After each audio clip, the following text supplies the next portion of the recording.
Hi guys, today I will talk about Ethiopia's Tigray conflict. Tens of thousands attend anti-US rally, so let's get started.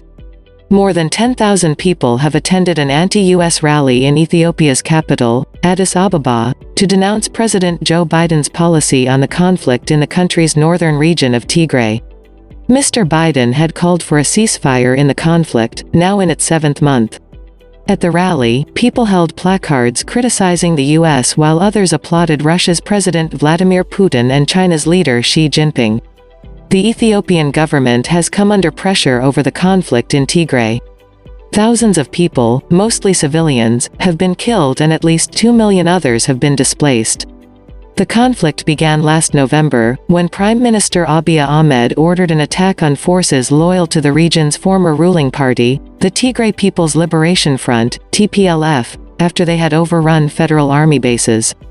Mr. Abiy declared an end to the conflict after just a month, with the capture of Tigray's capital, Mekelle.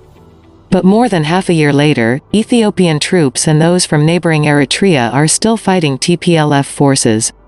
Both sides in the conflict have been accused by human rights groups of committing crimes against civilians, including mass killings and rape. Why Ethiopia genocide debate may be a distraction. Rare view inside Ethiopia's conflict zone. I lost my hand when a soldier tried to rape me. Last week Mr. Biden demanded an end to large-scale human rights abuses, including widespread sexual violence in Tigray. He also warned of a possibility of famine.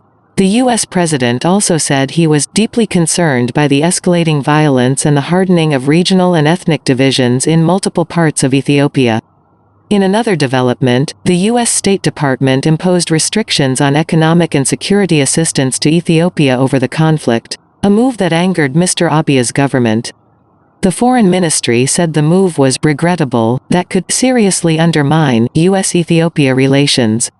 The Biden administration has also been pushing for the withdrawal of Eritrean troops who remain in Tigray despite Ethiopian authorities saying weeks ago that they will leave the country. What happened at the rally? The meeting was organized by the Ethiopian Youth Ministry and attended by supporters of Prime Minister Abiy Ahmed. The mayor of Addis Ababa was one of the main speakers. We will never kneel down. The preconditions and travel restrictions by the US and its allies are completely unacceptable. It needs to be corrected, Adanik Abib is quoted as saying by Reuters news agency. Most of the demonstrators held slogans written in Amharic, one of the widely spoken languages in the country, as well as in English and Arabic.